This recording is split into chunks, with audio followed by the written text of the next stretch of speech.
¿Qué tal? ¿Cómo les va? Bueno, seguimos con las fábulas de Krylov.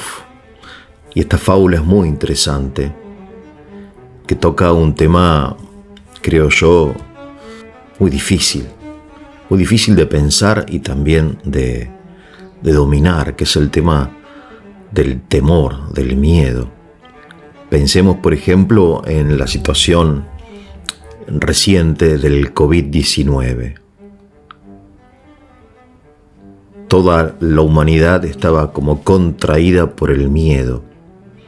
Y uno se pregunta si fue un miedo razonable, un miedo excesivo, un miedo natural, un miedo provocado, ya que el miedo es un instrumento, obviamente, que utiliza el poder, ¿no? En ocasión de esta fábula, titulada El ratoncito y la rata, me puse a revisar un poco los apuntes de filosofía y encontré algunos textos de Santo Tomás de Aquino, que además de ser un gran filósofo, fue un gran psicólogo, ¿no? Y entonces permítanme, se lo voy a leer, esto de la Suma Teológica, dice así: el hombre afectado por alguna pasión, por algún sentimiento, ¿no? Las cosas le parecen mayores o menores de lo que son en realidad. Así al que ama, las cosas le parecen mejores, y al que teme, más terrible. Y de este modo, por falta de rectitud en el juicio, cualquier pasión vamos a traducirlo como emoción, cuanto es de suyo, impide la facultad de aconsejar bien, ¿no? O sea, al que ama, las cosas que ama parecen mejores. Y a causa del temor, del miedo, las cosas nos parecen más terribles, ¿no? Cuando el temor es fuerte, sigue diciendo, el hombre quiere aconsejarse, pero está tan perturbado en sus pensamientos que no es capaz de hallar consejo, ¿no? Interesante. Si el temor crece tanto que perturba la razón, impide aún la operación por parte del alma, ¿no? Dice Santo Tomás. Interesante. Y en otro lugar dice, aunque en los que temen los espíritus se retraigan, el movimiento, dice, no es idéntico en los airados o en los corajudos, en los valientes, que en los que temen. Porque dice él que el temor, que es una reacción natural ante una amenaza, no influye de la misma forma en el corajudo, en el valiente, que en el que es por naturaleza temeroso, ¿no? El valiente lo enfrenta, en cambio el temeroso huye. Bien. Pero el tema de la fábula esta es más bien cómo el temor o el miedo afecta el pensamiento, el juicio, ¿no? Es decir, vemos las cosas de una forma distinta de lo que son en realidad. Distorsiona. Me parece que es el verbo adecuado, ¿no? Yo cuando leí la fábula no la entendí. No la entendí porque las fábulas, como toda la obra literaria, sobre todo si está escrita en poesía, necesita una forma particular de leerse, ¿no? Entonces la fábula dice que un ratoncito se encuentra con una rata ya vieja, ¿no? Que compartían la casa, ¿no? El sótano y la cocina, obviamente, por donde se escabullían para comer su pedacito de queso, de pan, ¿no? Entonces el ratoncito se encuentra y le da una buena noticia a la rata. ¿Cuál es la buena noticia?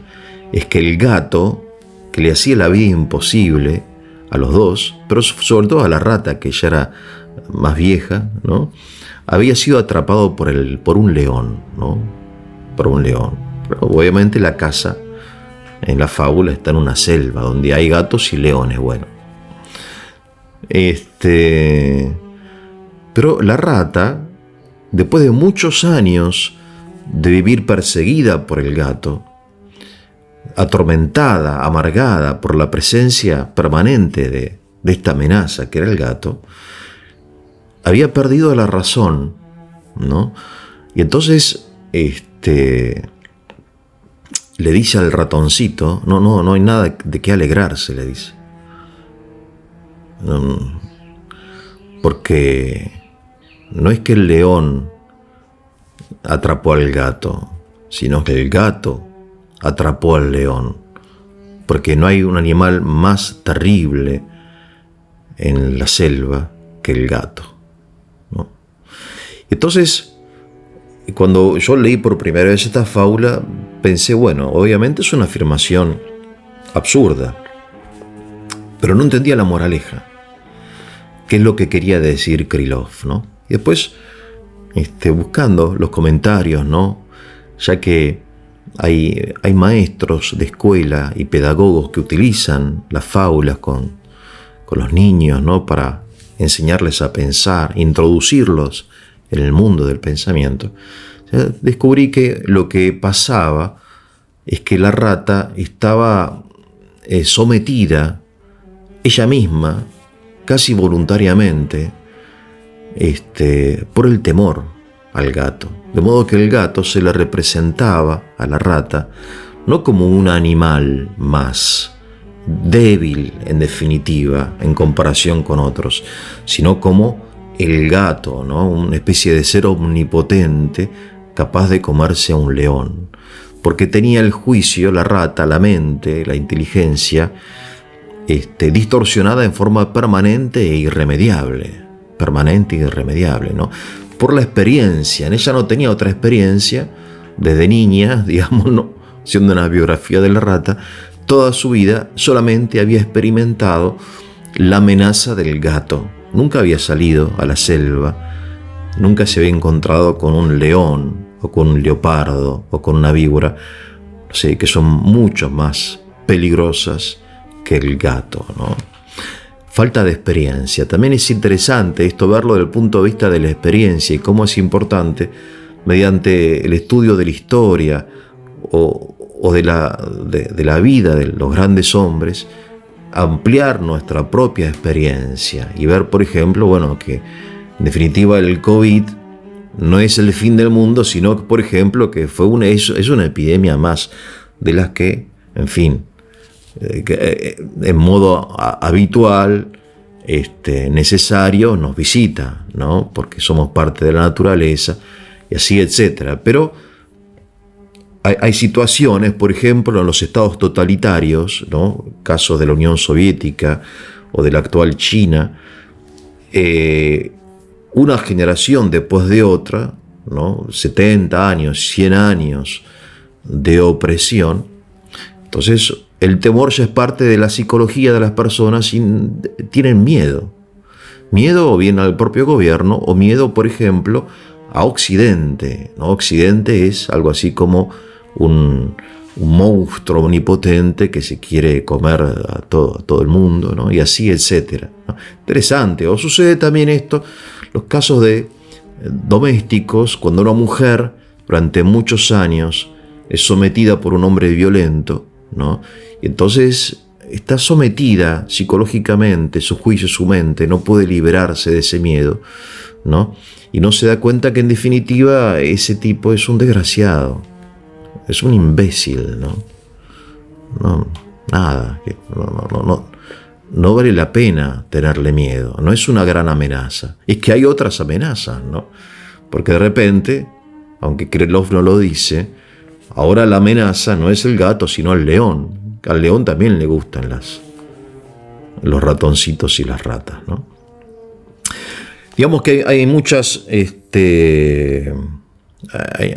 hay muchas formas de encarar esta fábula, ¿no? Y el tema del miedo. Yo acá anoté algunas cosas, por ejemplo, en algunas personas más pudientes tienen en su casa una habitación antipánico, ¿no?